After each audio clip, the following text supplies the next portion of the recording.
Hello everyone, সবাইকে আমাদের audio book চ্যানেলে স্বাগতম। আমরা জানি যে বিসিএস বাংলা লিখিত পরীক্ষার জন্য গ্রন্থ সমালোচনা বা সাহিত্য সমালোচনা অংশটি খুবই গুরুত্বপূর্ণ। এজন্য আমরা আমাদের চ্যানেলে কয়েকটি গুরুত্বপূর্ণ সাহিত্য সমালোচনা পাঠ করে শোনানোর চেষ্টা করব। আপনারা যারা এখনও চ্যানেলটি সাবস্ক্রাইব করেননি তারা কাইন্ডলি সাবস্ক্রাইব করে নিন। তো আজকে আমরা পাঠ করে শোনাব বঙ্গবন্ধু শেখ মুজিবুর রহমানের অসমাপ্ত আত্মজীবনী। বইটি প্রথম প্রকাশ পায় 2012 সালের জুন মাসে। প্রকাশক ইউপিএল। বইটির পৃষ্ঠা সংখ্যা 329 এবং প্রিন্টিং মূল্য 220 টাকা। 1920 সালের 17 মার্চ গোপালগঞ্জের টুঙ্গিপাড়ায় জন্মগ্রহণ করেন সর্বকালের সর্বশ্রেষ্ঠ বাঙালি বঙ্গবন্ধু শেখ মুজিবুর রহমান। তিনি স্বাধীন সার্বভৌম বাংলাদেশের স্থপতি ও জাতির জনক। ভাষা আন্দোলন সহ বিভিন্ন জাতীয়তাবাদী আন্দোলনে যোগ দিয়ে একাধিকবার কারাবরণ করেন। বাঙালির মুক্তির সনদ হিসেবে পরিচিত 6 দফা দাবি উত্থাপন করে সমগ্র জাতিকে ঐক্যবদ্ধ করতে সমর্থ হয়েছিলেন। এভাবে বলিষ্ঠ নেতৃত্বের মাধ্যমে রাজনৈতিক নানা চড়াই উৎরাইয়ের মধ্য দিয়েই বাংলাদেশকে নিয়ে যান মুক্তির দিশায়। বঙ্গবন্ধুর আত্মজীবনীমূলক গ্রন্থ অসমাপ্ত আত্মজীবনী। 1967 সালের মাঝামাঝিতে ঢাকা কেন্দ্রীয় কারাগারে রাজবন্দী থাকাকালে তিনি এটি লেখা শুরু করেছিলেন, কিন্তু 1968 সালের 17 জানুয়ারি আগরতলা ষড়যন্ত্র মামলায় আটক করে তাকে ঢাকা সেনানিবাসে নিয়ে গেলে লেখা বন্ধ হয়ে যায়।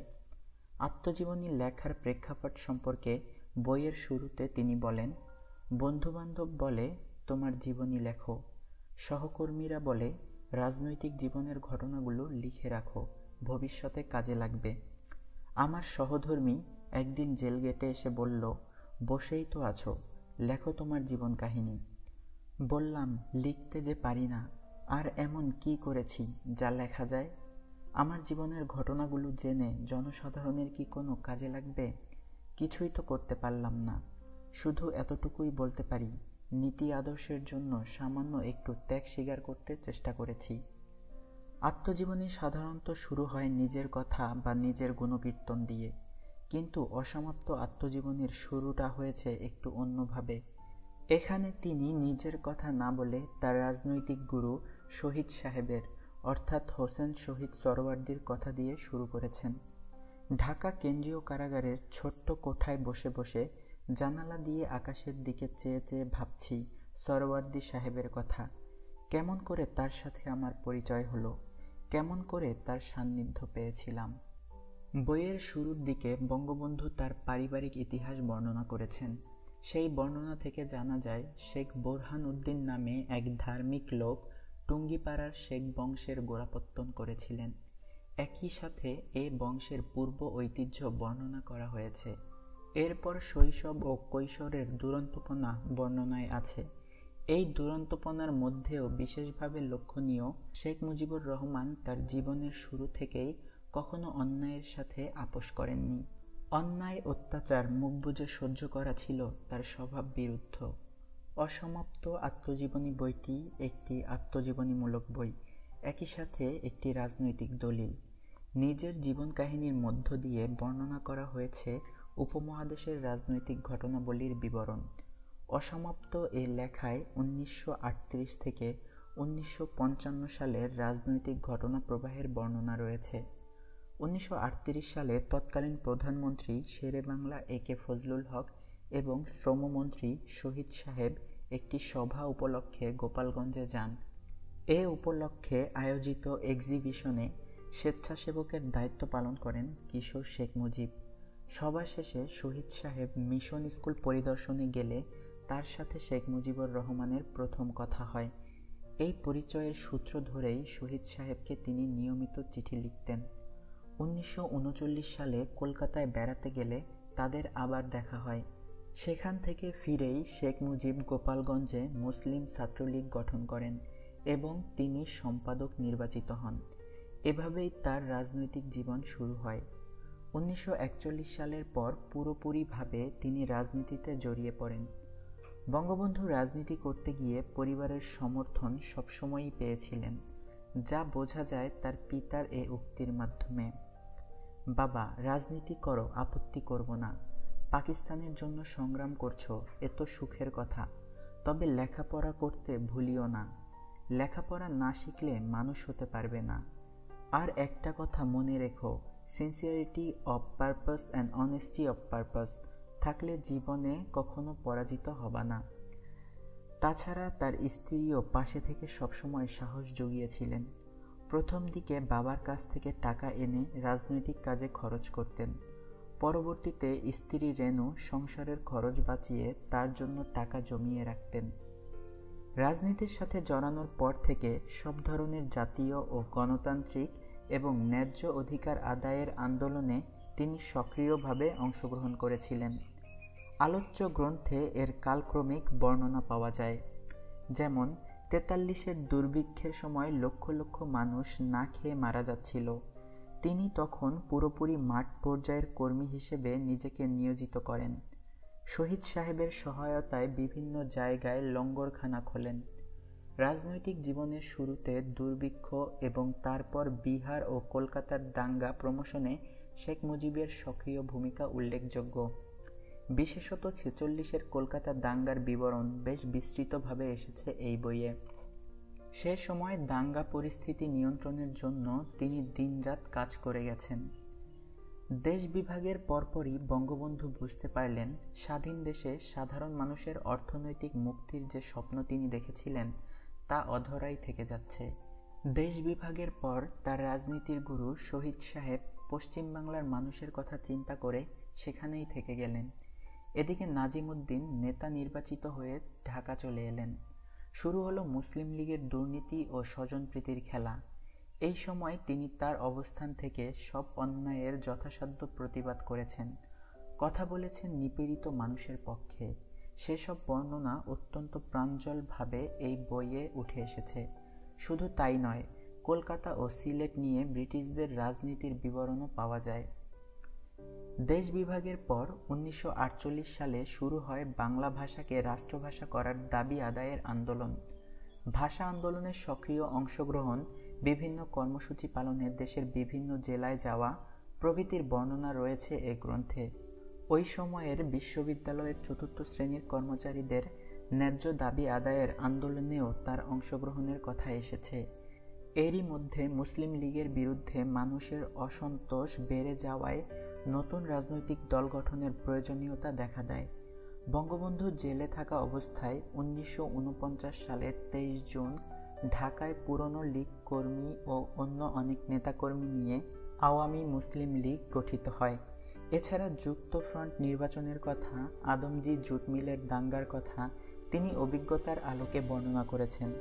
রাজনৈতিক কূটচাল, পার্টি ম্যানিপুলেশন, টাকার খেলা, দল বদলানো, মানুষের নতুন চেহারা উন্মোচন সবই পাওয়া যায় বঙ্গবন্ধুর আত্মজীবনীতে। যুক্তফ্রন্ট হবার পর থেকে আরও নানাবিধ গণ্ডগোল ও ১৯৫৪ সালের নির্বাচনের ভিতর দিয়ে কাহিনী প্রবাহ আগাতে গিয়ে হঠাৎ করেই শেষ হয়ে যায়। অসমাপ্ত এ লেখা আর শেষ করা হয় না। বঙ্গবন্ধু যে প্রতিহিংসার রাজনীতি ঘৃণা করতেন তা অসমাপ্ত আত্মজীবনীতে সুন্দরভাবে ফুটে উঠেছে। বইয়ে তিনি লিখেছেন, ১৯৫১ সালের অক্টোবর মাসে মাওলানা ভাসানী ও আমি যখন জেলে, সেই সময় জনাব লিয়াকত আলী খানকে রাওয়ালপিন্ডিতে এক জনসভায় গুলি করে হত্যা করা হয়েছিল। যদিও তারই হুকুমে এবং নুরুল আমিন সাহেবের মেহেরবানিতে আমরা জেলে আছি, তবুও তার মৃত্যুতে দুঃখ পেয়েছিলাম, কারণ ষড়যন্ত্রের রাজনীতিতে আমি বিশ্বাস করি না। রাজনৈতিক প্রতিদ্বন্দ্বীকে গুলি করে হত্যা করা যে কত বড় জঘন্য কাজ তা ভাষায় প্রকাশ করা কষ্টকর। আমরা যারা গণতন্ত্রে বিশ্বাস করি তারা এ সমস্ত জঘন্য কাজকে ঘৃণা করি। একই সাথে বর্ণনা করা হয়েছে পাকিস্তানের রাজনীতিতে আমলাতন্ত্রের প্রভাব সম্পর্কে। বইয়ে প্রসঙ্গক্রমে অনেক ব্যক্তিত্বের কথা উঠে এসেছে। সবচেয়ে বেশিবার উঠে এসেছে হোসেন শহীদ সরওয়ার্দীর কথা। লেখক যাকে শহীদ সাহেব বলে সম্বোধন করে গেছেন। শহীদ সাহেব ছিলেন বঙ্গবন্ধুর রাজনীতির গুরু, পরম শ্রদ্ধার পাত্র। পুরো বই জুড়েই তার প্রতি অকুণ্ঠ শ্রদ্ধা জ্ঞাপন করে গেছেন। উঠে এসেছে শেরে বাংলা একে ফজলুল হকের কথা, যাকে বইয়ে হক সাহেব বলে সম্বোধন করেছেন। হক সাহেব ছিলেন বাংলার জনপ্রিয় নেতা। তার বিরুদ্ধে কিছু বলতে গেলে লেখক বারবার বাধাপ্রাপ্ত হয়েছেন। এমনকি তার পিতাও হক সাহেবের বিরুদ্ধে কিছু বলতে নিষেধ করেছেন। মাওলানা আব্দুল হামিদ খান ভাসানী, ধীরেন্দ্রনাথ দত্ত, ইত্তেফাকের সম্পাদক তোফাজ্জল হোসেন, মানিক মিয়া, টাঙ্গাইলের শামসুল হক, আবুল মনসুর আহমদ, আব্দুস সালাম খান, ফজলুল কাদের চৌধুরীর কথাও উঠে এসেছে। এছাড়া সৈয়দ নজরুল ইসলাম, তাজউদ্দিন আহমেদ, ক্যাপ্টেন মনসুর আলী, খন্দকার মোস্তাক আহমেদের কথা পুরো বইয়ে আলাদাভাবে দু একবার এসেছে। পুরো বইয়ে ৩-৪ বার তার বিভিন্ন স্থানে ভ্রমণের বিবরণ এসেছে। যেমন 1952 সালের সেপ্টেম্বর-অক্টোবরে চীনে শান্তি সম্মেলনে যোগদান এবং পুরো চীন ভ্রমণের কাহিনী খুব সুন্দরভাবে বর্ণিত হয়েছে। আজমিরে মাজার জিয়ারত, দিল্লি ভ্রমণ ও আগ্রার তাজমহল ভ্রমণের বর্ণনায় তার শিল্প রসবোধ প্রকটভাবে ফুটে ওঠে। তাজমহল ভ্রমণে গিয়ে বঙ্গবন্ধুর ভেতরের কবিসত্তা জেগে উঠতে দেখা গেছে ও রোমান্টিকতার প্রকাশ পেয়েছে। তিনি উল্লেখ করেছেন, সূর্য যখন অস্ত গেল, সোনালি রং আকাশ থেকে ছুটে আসছে।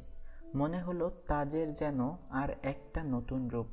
সন্ধ্যার একটু পরেই চাঁদ দেখা দিল।